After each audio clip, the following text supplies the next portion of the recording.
I'm honored to be joined here today by former POWs, proud Americans whose service, sacrifice, and patriotism took on new meaning in those difficult circumstances. We held strong, you held strong. Strong to American principles and values in the face of the harshest possible conditions, and you never gave up. Today we also honor the many families who are with us, who never abandoned hope for the captured, and who still hold out hope for the missing.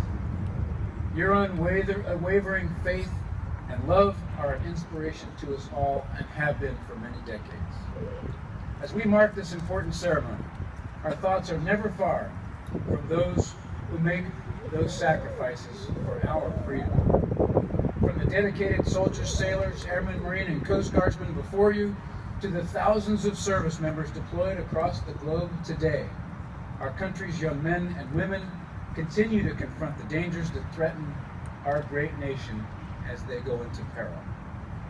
Today, as we fly the familiar black and white flag across our entire country, it's not only a symbol to honor the POW and MIA community, it's a reminder of our sacred obligation to the men and women we place in harm's way, that we never leave our fallen behind.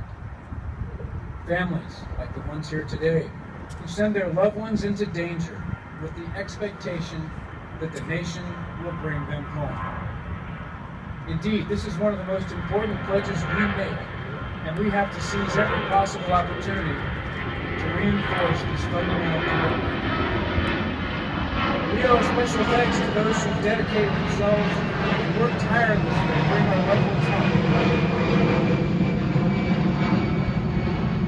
In fact, just last week, due to an extraordinary cooperation between foreign partners, non-governmental organizations, and the Joint POW MIA Accounting Command, the remains of Private First Class Bernard Gavrin were laid to rest in Arlington National Cemetery.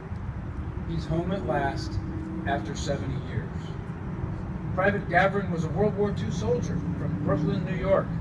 On July 7, 1944, following an enemy assault in Saipan that killed or injured more than 900 of his comrades, he was reported missing in action and later presumed dead.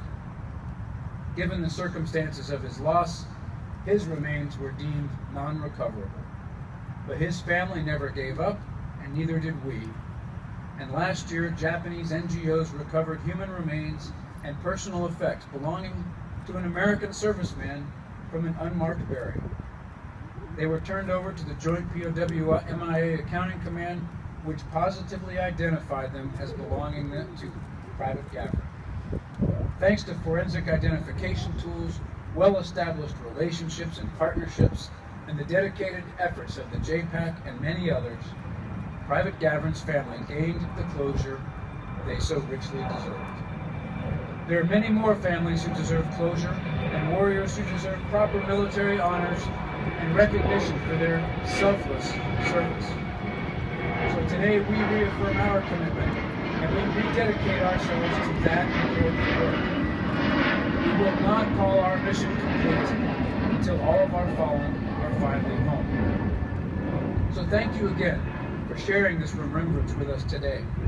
And thank you for your continued commitment, all of you, to those who have worn and who currently wear the cloth of our nation. We shall not forget. Now, I have the very great privilege to introduce a good friend, a lifelong public servant, a